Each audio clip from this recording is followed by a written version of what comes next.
Quand nos péchés sont une fois pardonnés, ils le sont à tout jamais. Vainquons en nous l'inutile accusation de nous-mêmes, si nous avons mal agi. Confessons notre faute, soyons lavés dans son précieux sang, et nos péchés seront pardonnés à tout jamais. Les épreuves, les souffrances, les afflictions sont des feux purificateurs pour nous rendre absolument saints et sans tache. C'est ainsi que David a été préparé par Dieu. Il ne s'est pas révolté contre Dieu, mais il a compris qu'il était préparé à une position élevée. Psaume 18, 17, 20. C'est ainsi qu'il parvint à un endroit spacieux et riche. Psaume 16, 10, 12. Telle est la façon de Dieu de nous préparer à notre haute vocation. Vous ne pouvez pas apprendre cette leçon au moyen de livres, de docteurs, de prédicateurs. Vous pouvez avoir les meilleurs docteurs pour vous enseigner la parole de Dieu. Mais cela ne vous purifiera pas. Tous, sans exception, nous devons passer par cette purification. Dieu emploie différentes voies à différentes époques pour purifier chacun d'entre nous.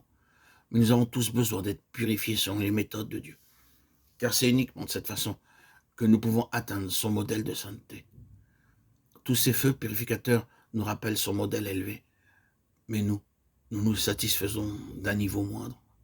Dans le cas de Job, bien qu'il eût offert sans cesse des sacrifices, il ne savait pas comment il devait prier. Ce n'est qu'au travers de l'affliction qu'il a appris à prier.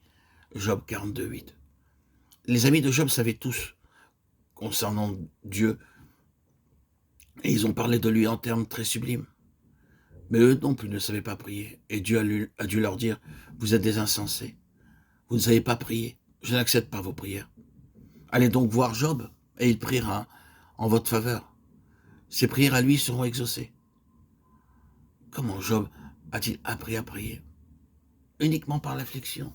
Personne n'a jamais subi un feu purificateur tel que celui de Job, qui a duré jusqu'à ce que sa foi dans le Seigneur fût forte. Tous nos feux purificateurs ont pour but d'augmenter notre foi et de nous amener à un niveau plus élevé de sainteté, en vue de nous débarrasser de toute tâche ou souillure. Aussi, devons-nous remercier Dieu pour nos afflictions. L'apôtre Paul a dû passer de la même façon par 40 afflictions telles que nous le lisons dans 2 Corinthiens chapitre 6, versets 4, 5, 8, 9. Et au chapitre 11, versets 23 à 28. Ah, si nous mettons les deux listes à côte, il y a plus de 40 afflictions. C'est par les afflictions que Paul est devenu un instrument puissant. Je ne pense pas que Dieu ait jamais utilisé quelqu'un comme il a utilisé cet homme de Dieu. Le Seigneur a accompli une œuvre très profonde en Paul, et c'est au travers de tous ces feux purificateurs que le Seigneur l'a purifié et lui a enseigné beaucoup de profondes vérités.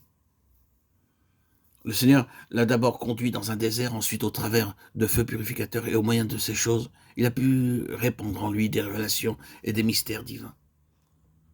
Le Seigneur nous dit, « Voici, je te purifierai, parce qu'il nous veut saints, comme lui-même est saint. » Le but le plus élevé de Dieu est de nous rendre participants de sa propre sainteté. Je t'ai mis au creuset, mais non pour retirer de l'argent. Je t'ai éprouvé dans la fournaise de l'adversité. Ésaïe 48, 10.